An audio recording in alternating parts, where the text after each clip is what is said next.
So a lot of chaos is going on the internet right now after Juju Watkins had a crazy game going against UCLA, ended up winning the game, and you know how the Juju Watkins fans get, man. After one good game, they start coming at Caitlin Clark and Caitlin Clark fans. Did you notice that Stephen A. Smith just made a serious comparison between Juju Watkins and Caitlin Clark, as if they were on the same level? The man who makes millions of dollars to study sports somehow failed to notice that Juju had 15 and 0 doubles and 17 triple-doubles in college, while Clark had 67 and 17. This isn't just another hot take, it's a complete delusion, and what's even more bizarre, Smith is actually a member of the media apparatus that he is attacking for not paying enough attention to Juju. In this video, we'll demonstrate why this analogy breaks down when you examine the real data. When we see Caitlin Clark pulling up from logo range, oh, well, I'll be damned. When we see Caitlin Clark running the floor, finding Hannah Stuelke like Peyton Manning finds Marvin Harrison, well, I'll be damned. Did you see the most recent outrageous interpretation of First Take by Stephen A. Smith? The man honestly sat there wondering why Juju Watkins isn't receiving as much attention as Caitlin Clark, as if that comparison made sense at the moment. When will we begin discussing her in the same manner that we discussed Caitlin Clark? This is coming from a man who essentially controls the conversation on his own show, Stephen A. stated, staring directly into the camera. Is going to be a lot of fun. How impressive was Juju's performance? She's spectacular. She's spectacular. And when are we going to start talking about her the same way we talked about Caitlin Clark? This situation is incredibly ironic. As the media personality at ESPN, Stephen A. Smith is not just any media personality. He has the authority to determine exactly what is discussed on First Take each and every day. Nevertheless, he is raising his hands and asking why Juju Watkins isn't receiving more coverage, perhaps because you haven't been providing her with that coverage. Stephen A. I mean, you look at her skills, you look at what she is special. When are we going to start doing that? Because let me tell you something. This sister's got game. Averaged 27 last year, averaging 24 this year. USC is winning. If you look at her skill sets, her ball handling ability, her driving ability, her shot making ability, her three-point shooting shot making ability. This sister is something special. She is spectacular. Let's examine what he actually said during his segment. He repeatedly referred to Juju as spectacular while complimenting her stats, pointing out that she averaged 27 points last season and is scoring 24 points this year. He also gushed about her ability to handle the ball, drive, and make shots, all of which are legitimate points. Juju is incredibly gifted, but he then has the gall to wonder why she isn't receiving more attention from the media, of which he is a significant part. She is the package, and she's been the package. We saw her coming last year, but now that Caitlin Clark is gone, we should be focusing on her even more so now. And just like I told you when Caitlin Clark was the golden goose, I said that's the golden goose. That didn't mean she was the best player in the world. It meant that she was pretty damn good and coming, okay? And the fans loved her. This is the most absurd aspect. With one of the largest platforms in sports media, Stephen A. Smith could literally decide tomorrow morning that the First Take will feature Juju Watkins every day. If he so desired, he could make her the most talked about player in women's basketball with a single click. That is how much power this man has in the sports discourse. The only question now about Juju is, why is she not being shown more love? Because clearly she deserves it. Indeed, the fact that he is comparing a current college sophomore to someone who is already shattering records and revolutionizing the game at the professional level makes this even more absurd. It would be like comparing a promising college quarterback to Patrick Mahomes after he has already won multiple Super Bowls. The comparison itself is too early, regardless of Juju's level of talent. But the biggest problem is this is his show, and he's decided not to talk about Juju. That's the funny part. Deep down, I think Stephen A. knows why they're not talking about Juju Watkins. This isn't just another hot take. It's Stephen A. fabricating a whole story about media coverage inequalities while he works in the media. In essence, he's asking himself a question that he can answer, much like a chef griping about the soup's lack of salt while holding a salt shaker. The thing that everybody can agree on is Juju is special. Juju is a great player, I love her personality. I love how she's aggressive on the court. She gets downhill, you're either about to give up 2 points or you're about to give up a foul. For while the cook is clutching the salt shaker, he is overlooking something far more evident. The stark statistical difference between these two players that makes Stephen even the biggest Juju fans might be shocked by the results when we compare A's and B's stats because they look so ridiculous. Right? Juju, yeah, she can score her butt off. Don't get me wrong. Juju can score her butt off. But is she facilitated at a high level? Right? Now, we're going to break it all the way down, man, because as much as I love Juju, I just don't think she's there where Caitlin Clark is at just yet. See, everyone is looking for the next great thing. I understand, but when we look at what Caitlin Clark and Juju Watkins have done thus far, we're not talking about a tiny difference. Rather, we're talking about a statistical disparity the size of the Grand Canyon that totally obliterates any meaningful comparison between these two athletes. I just want to throw this stat at you, right?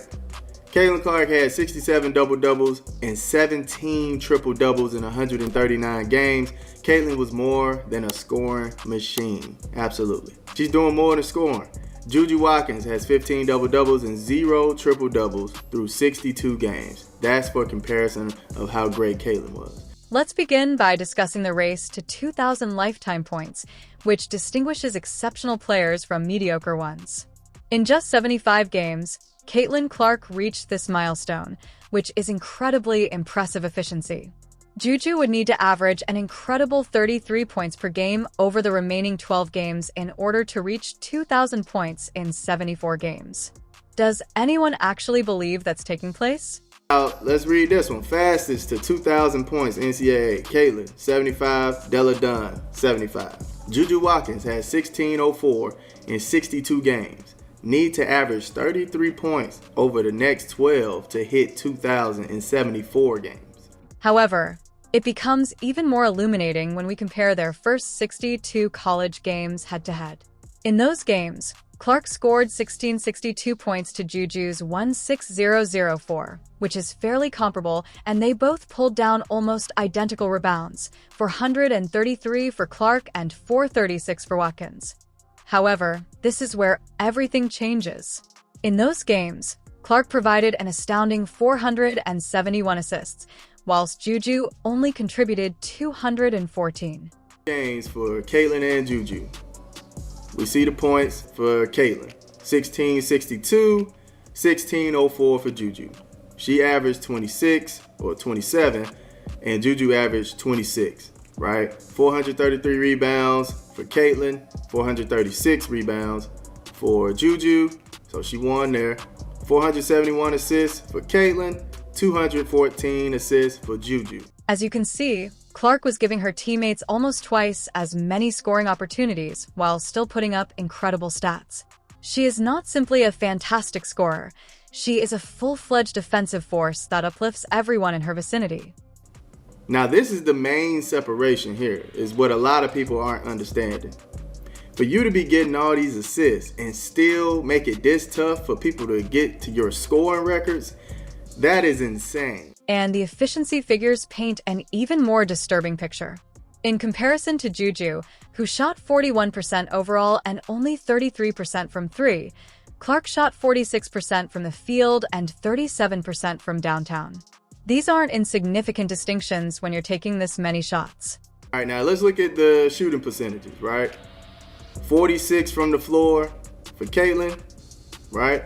I mean, y'all can see the numbers. I'm just trying to read it out for y'all. 41% from Juju. From the three, 37%. From the three, 32 or 33% for Juju. Okay? 87 for Caitlin, 84 from the free throw for Juju. The high-scoring games metric is one example. During this comparing period, Clark scored more than 30 points in 23 games, while Juju only scored 20 points. Both performances were noteworthy, but Clark regularly performed better. 4 40-point games. Juju had 3 40-point games. 11 35-point games. Juju had 6 35-point games. Caitlin had 23 30-point games. Juju has 20 30-point games. Caitlin has 26 double-doubles, and Juju has 15 double-doubles. And of course, Caitlin at this time has 6 triple-doubles, while Juju has 0. We haven't even discussed the most startling distinction yet. Triple-doubles and double-doubles for women's collegiate basketball. Clark's career totals of 67 double-doubles and 17 triple-doubles are just incredible, while Juju has only managed 15 double-doubles and 0 triple-doubles in her first 62 games.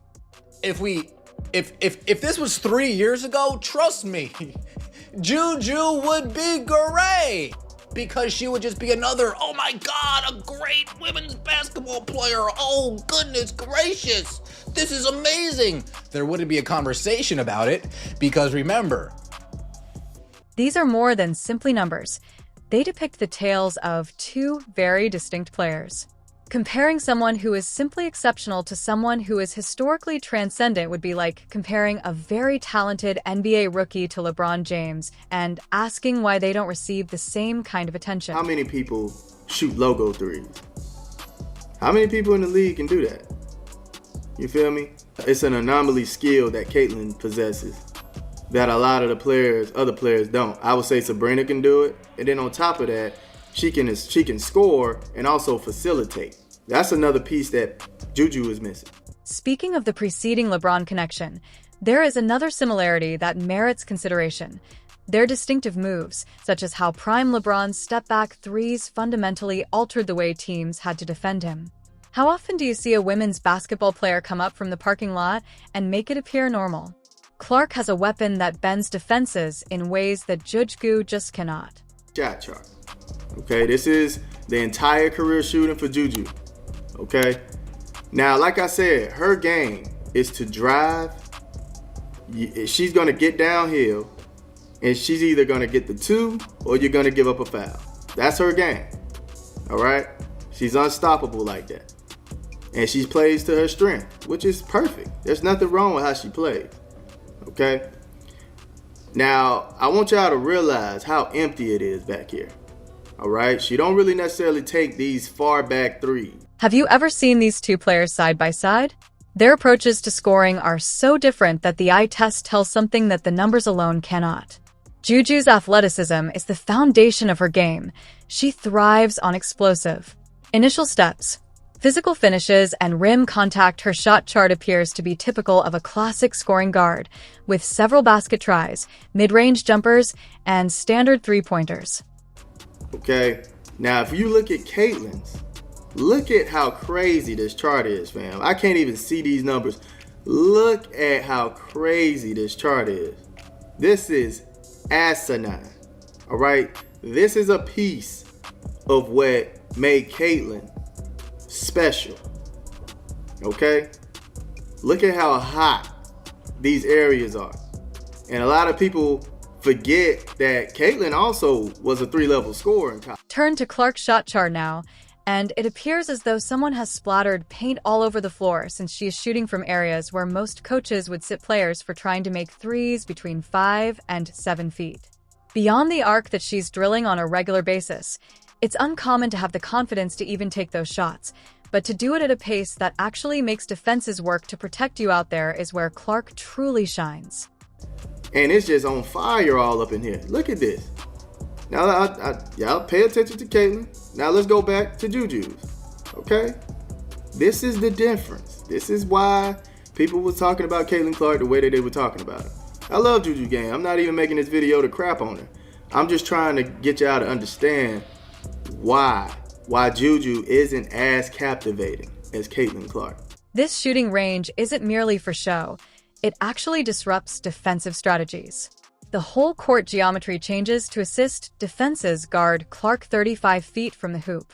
Defenders are unable to spin when driving, while Juju operates in spots where help defense can actually reach her, enabling teams to deploy regular defensive coverages. Lanes grow, and teammates suddenly find themselves with room they'd never have with a conventional shooter. She's unstoppable when she's downhill, and she's a great defensive player. I'll definitely give her that. Absolutely. But the problem is that that type of game that she plays, it seems a lot of people are going to come at me and say, oh man, nobody is doing it like Juju. I get what you're saying, but who in the league can't drive and get a foul, lay the ball up? The game of Clark resembles Steph Curry more than any previous women's player because of the pressure she puts on coordinators to completely reconsider their strategy. Although Juju is a fantastic scorer in her own right, other WNBA players like Kelsey Plum and Kelsey Mitchell possess the same skill set as her: elite driving, finishing through contact, and conventional three-point shooting. Can't drive and lay the ball up decently. But I'm saying there's players that can drive, get downhill, and lay the ball up efficiently, and shoot the three every now and then, because that's the type of player Juju is. She gets downhill, she's going to lay that ball up, she's going to shoot around the perimeter, she's going to shoot the three. I can tell you one player that comes to mind right away that does that: Kelsey Plum. She does it. Kelsey Mitchell. She does it. Asia. She does it. Clark stands out even more for combining her exceptional shooting skills with her vision for elite playmaking. When defenses are pressed to the limit attempting to stop her shooting, Clark can also thread needlepoint passes to open teammates. This dual threat creates a multiplier effect that boosts her team in ways that pure scoring, no matter how effective, just can't match. So why aren't we talking about Juju like we talked about Caitlyn? Well, because she's not Caitlyn. She doesn't captivate the audience like Caitlyn. She doesn't draw like Caitlyn. She doesn't sell like Caitlyn. She doesn't do anything like Caitlyn. Nothing she does is on Caitlyn's level, except scoring the basketball. And she's only on Caitlyn's level because she needs to take 16, 18, 20 shots a game. She needs to be high usage, low efficiency to get the scoring numbers that she gets to. Although the statistics already demonstrated why these players aren't statistically in the same tier, the visual evidence of their shot charts presents an even more compelling narrative, with one player succeeding within the predetermined parameters of women's basketball and the other player expanding upon them. But when we get to saying that I think Juju is better than Caitlin Clark, you gotta allow the Caitlin Clark fans to say what they want to say and defend. I see a lot of people get mad that the Caitlin fans are debunking the comparison, but then the Juju fans are coming up and saying, hey, you shouldn't be comparing the two, just enjoy greatness. You don't have to compare everybody to Caitlin Clark, and the fact that everybody is comparing their favorite player to Caitlin Clark, that speaks volumes. That's like everybody comparing their career to Michael Jordan. She's the creme de la creme of college basketball, I'm guessing. That's why everybody is comparing her to, Caitlin Clark. What we've learned from all of this is that, in addition to being premature, Stephen Yes' comparison highlights the exact flaw in the way sports media cover women's sports. When commentators jump to declare the next Caitlin Clark, they deny rising stars like Juju Watkins the opportunity to forge their own identities and legacies.